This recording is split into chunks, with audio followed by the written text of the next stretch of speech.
মধ্যরাতে সাংবাদিকদের উপর আক্রমণ, সাংবাদিকদের ঐক্যবদ্ধ আন্দোলনে মুখ্যমন্ত্রীর নির্দেশে আটক ৩ অভিযুক্ত। অন্য অভিযুক্তদের খোঁজে তল্লাশি চালাচ্ছে পুলিশ।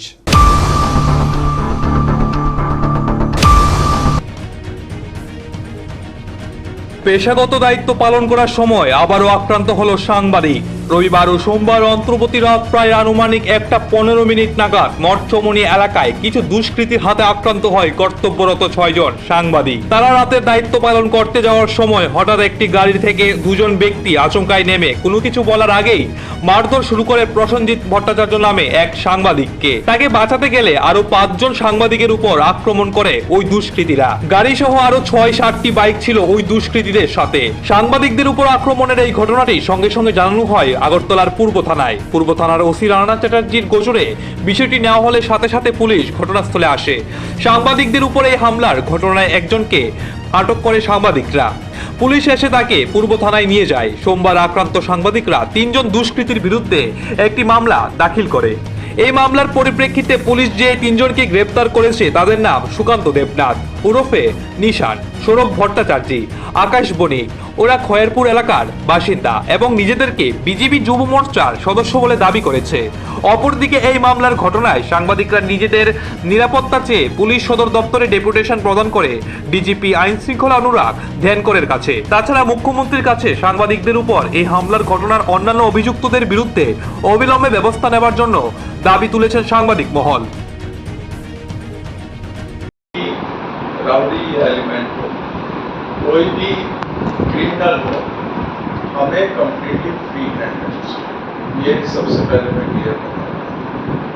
किसी भी तरह का कोई भी पॉलिटिकल इंटरफेरेंस ऑनरेबल सीएम ने इनफैक्ट प्रोएक्टिवली हमें बोला हुआ है कि आपको किसी भी पार्टी का कलर नहीं देखना है, आपको एक्ट करना है, प्रॉम्प्टली एक्ट करना है क्रिमिनल से। सेकेंड इज आप लोग फोर्थ स्टेट हैं और आप जब अगर आप सुरक्षित नहीं है तो डेफिनेटली जो डेमोक्रेसी है वो ठीक से फंक्शन नहीं कर सकती। हम लोग भी इसके लिए अवेयर हैं और हम लोग अपनी तरफ से पूरी कोशिश करेंगे और कर रहे हैं कि आपको ही नहीं सभी लोगों को प्रॉपर सुरक्षा दी जाए।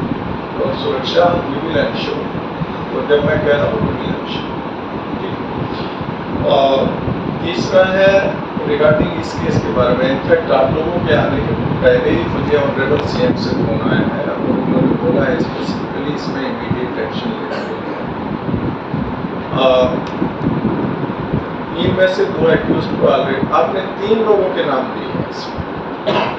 और जब मुझे इंफॉर्मेशन आया था आपकी तरफ से कि आप लोग मिलना चाहते हैं तो मैंने इमीडिएटली पता किया था कि क्या हुआ और क्या स्टेटस है। तो तब तक शायद आप लोगों ने कंप्लेंट नहीं दी, जहाँ तक मेरी इंफॉर्मेशन। आपने शायद कंप्लेंट क्या अराउंड 2 बजे के करीब की, तो उसमें डिले का कोई कारण था या ऐसे? डिले का कोई कारण नहीं था, इसलिए हम लोग मीटिंग में था, वो सांसदों के साथ मीटिंग में था। मेरा बस एक रिक्वेस्ट है कि जैसे किसी भी इसमें हम लोग आपको असिस्ट कर दें, हमारे थाने से असिस्ट कर दें। कंप्लेंट अगर लिखवाना हो या जो भी आप बोलेंगे बिल देखता हूँ। कंप्लेंट जितना जल्दी से हो जाए FIR तो एक्शन लेना उतना ही आसान है। तो सब बात में आ सकते हैं, लेकिन पुलिस को हाउ कम पुलिस को एवर ऑल दिस नहीं मैं उसको सर मैं बता रहा हूँ सर, एक सिस्टम तो होगा सर। हम हमारा सर थोड़ा इंटरप्ट कर रहा हूँ। আলোচনায় বরিষ্ঠ সাংবাদিক প্রণব সরকার রাজ্য প্রশাসনকে 48 ঘন্টায় সময় বেঁধে দেন। অন্যদিকে বরিষ্ঠ সাংবাদিক শানিত দেব রায়ও ক্ষোভ ব্যক্ত করেন। দিদি সাহেব রয়েছেন, আমাদের ত্রিপুরার অতীত ইতিহাস রয়েছে। 2 জন সাংবাদিক আমাদের হত্যা হয়েছে, আমরা হারিয়েছি। আজকে পর্যন্ত কারোর বিচার হয়নি। অনেক সাংবাদিক গত 10-15 বছর আক্রান্ত হয়েছে। আমাদের প্রতিবাদী কলম পত্রিকা অফিস ভাঙচুর করা হয়েছে, একদম ধ্বংস করে দেওয়া হয়েছে।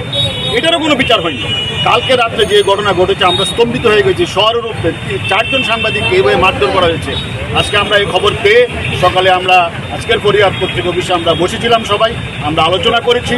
করার পর আমরা আজকে ডিজি সাহেবের সাথে দেখা করেছি এবং পুলিশকে আমরা বলে দিয়েছি এরপরে যদি একটা ইনসিডেন্ট হয় আগরতলা শহরে বা সারা রাজ্যে কোথাও, আমরা কিন্তু ছেড়ে দেবো না। আজকে আমরা সবাই ছিলাম, একদম সব এডিটাররা ছিল, সব সাংবাদিকরা ছিল, সব সাংবাদিক সংগঠন এখানে ছিল।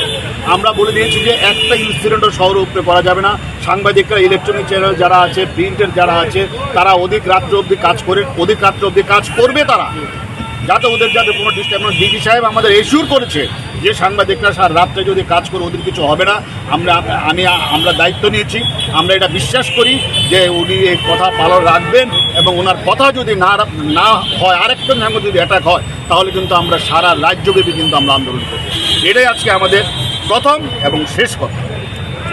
জানা গেছে এই হামলার ঘটনার পেছনে তথাকথিত শাসক দলের কিছু যুব নেতৃত্ব জড়িত। এরা শাসক দলের আশ্রয় থেকে বিভিন্ন সময়ে এই ধরনের হামলা হুজ্জুতি চালাচ্ছে বলে অভিযোগ। এখন এটাই দেখার বিষয়, সাংবাদিকের উপর আক্রমণের ঘটনা নিয়ে পুলিশ প্রশাসন কতটা সক্রিয় ভূমিকা গ্রহণ করে। রাতের আধারে এসব কার্যকলাপ বন্ধ করতে পুলিশ প্রশাসন কতটা নিরপেক্ষ ভূমিকা পালন করবে, তার দিকেই তাকিয়ে রয়েছে এখন সাংবাদিক মহল। কাল রাত্র গভীর রাত্রে 1টা থেকে 1:30টার মধ্যে আমাদের 5-6 জন সাংবাদিক যখন তাদের পেশাগত কাজে পূর্ব থানা পুলিশ স্টেশনের দিকে যাচ্ছিল, হঠাৎ করে একটা গাড়িতে করে কিছু হুলিগানস এবং কয়েকজন বাইকে ছিল, এরা হঠাৎ করে ওদেরকে মাঝপথে থামায় এবং এদের উপরে হঠাৎ করে উইদাউট এনি প্রভোকেশন ওদেরকে আক্রমণ করে বসে। আমাদের ওখানে প্রসেনজিৎ, মিহিরলাল সরকার, প্রণব শীল, এরা এ রাজ্যের রিনাউন্ড সাংবাদিক, এদের সঙ্গে জুনিয়র সাংবাদিকও ছিল আরও 3-4 জন। মানে যতটুকু সম্ভব ওদেরকে মারা হয়েছে, রাস্তায় ফেলে পেটানো হয়েছে, মানে রক্তাক্ত করা হয়েছে। আমাদের সাংবাদিককে আপনার স্ক্যান করতে হয়েছে ওই রাত্রেবেলায়। ওখান থেকে পূর্ব থানাতে এই বিষয়টা যাবার পর পূর্ব থানার পুলিশ এগিয়ে আসে এবং পূর্ব থানার পুলিশ এসে ওরাই একজনকে ধরে রেখেছিল, গাড়ির ড্রাইভারটাকে, বাকিরা পালিয়ে গেছে। ড্রাইভারটাকে ওরা পুলিশের হাতে তুলে দেয় এবং ওকে ডিটেইন করা হয়েছে। আমরা এই বিষয়টাতে ভীষণ বিক্ষুব্ধ, কারণ একের পর এক এই রাজ্যে ঘটনা ঘটে চলেছে। আপনি 3 বছর আগে এই রাজ্যে প্রতিবাদী কলম এবং দেশের কথার উপর আক্রমণ ঘটেছে, আজকে পর্যন্ত তার কোনো বিচার পাওয়া যায়নি। অ্যান্ড উই ফিল, আমরা এটা এইমাত্র ডেপুটেশনে সেটাও বলেছি যে 3 বছর যেদিন পূর্তি হলো সেই রাত্রে তার অ্যানিভার্সারি পালন করা হলো, আমাদের আবার সাংবাদিক পিটিয়ে। So this is a regular incident of the state and regular incident of the city. তো এটার বিরুদ্ধে আমরা সমস্ত এডিটাররা এবং সমস্ত জার্নালিস্টরা একত্রিত হয়েছি। আমরা আমাদের ডিজি ইন্টেলিজেন্স অনুরাগ ধানকর সাহেবের কাছে সময় চেয়ে, উনি সময় দিয়েছেন, আমরা এতক্ষণ ওনার সঙ্গে কথা বলেছি, আমরা সমস্ত বিষয়টা তুলে ধরেছি। বাই দিস টাইম উনি জানিয়েছেন যে গতকাল রাত্রে যে 3 জন কালপ্রিট আমাদের যুব মোর্চার নাম নিয়ে আমাদের এই সাংবাদিকদের উপর আক্রমণ করেছে, রক্তাক্ত করেছে, পিটিয়েছে, অপমানিত করেছে, ক্যামেরা ভেঙেছে, মোবাইল ভেঙেছে, তাদেরকে গ্রেপ্তার করা হয়েছে। 3 জনকে ইতিমধ্যে গ্রেপ্তার করা হয়েছে এবং বাকিদের সার্চ করছে পুলিশ এবং ইমিডিয়েটলি ব্যবস্থা করবে। আমরা বলেছি 48 ঘন্টার মধ্যে যদি পুলিশ তার সর্বোচ্চ ব্যবস্থা এই সমস্ত ক্রিমিনালের বিরুদ্ধে না নেয়, তাহলে আমরা রাজ্য জুড়ে আবার আন্দোলনে নামবো। কারণ গণতন্ত্রের চতুর্থ স্তম্ভ যদি আক্রান্ত হয়, আমি মনে করি গণতন্ত্রের কোনো অস্তিত্ব কোনো রাজ্যে থাকে না। এই রাজ্যের শীর্ষে একজন অত্যন্ত স্বচ্ছ ভদ্রলোক মানুষ আছেন মুখ্যমন্ত্রী হিসাবে। আমরা ওনার কাছেও এই আপনাদের মাধ্যম থেকে আবেদন করব, আপনিও দেখুন, আপনি বলুন, পুলিশকে বলুন এবং অন্যান্য যে আপনার মেশিনারিজ আছে আইন শৃঙ্খলা রক্ষার জন্য তাকে তৎপর করুন, যাতে করে এই সমস্ত আসামিরা শুধু সাংবাদিকদের উপর নয়, সামনে একটা পুজো আসছে, রাস্তাঘাটে সর্বত্র যাতে আইন শৃঙ্খলা বজায় রাখে এবং যাতে কোনো মানুষ অপমানিত না হয় এই ব্যাপারে সতর্ক থাকে। আমরা এই আবেদন রেখেছি। আমরা অ্যাজ এ হোল স্টেটে ডেমোক্রেসি বজায় রাখবার জন্য আমরা পুলিশ প্রধানের কাছে আবেদন রেখেছি। আমরা ডিজি সাহেবের সঙ্গেও ফোনে কথা বলেছি, উনি আউট অফ স্টেশন আসেন আজকে, উনি ফিরে এসে আমাদের সঙ্গে কথা বলবেন বলেছে।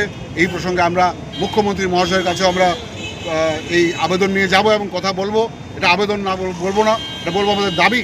কারণ একের পর এক সাংবাদিক লাঞ্ছিত হচ্ছে, একের পর এক সাংবাদিক অপমানিত হচ্ছে এবং তার বিরুদ্ধে কোনো ব্যবস্থা নেই। এবং নেশার অত্যন্ত বেশি প্রাদুর্ভাবের কারণেই এই সমস্ত ঘটনাটা ঘটছে বলে, মাদকের প্রাদুর্ভাবের কারণেই ঘটনাগুলি ঘটছে বলে আমরা বিশ্বাস করি। সমূলে উৎপাদিত করবার জন্য আমরা অনুরোধ রেখে এসেছি।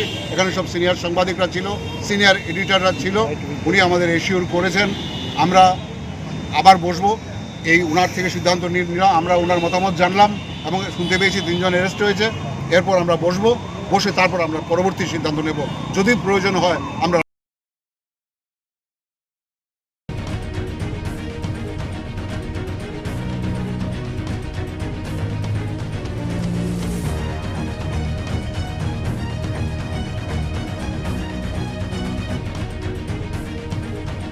নিজস্ব প্রতিনিধি রিপোর্ট, এশিয়ান টাইমস।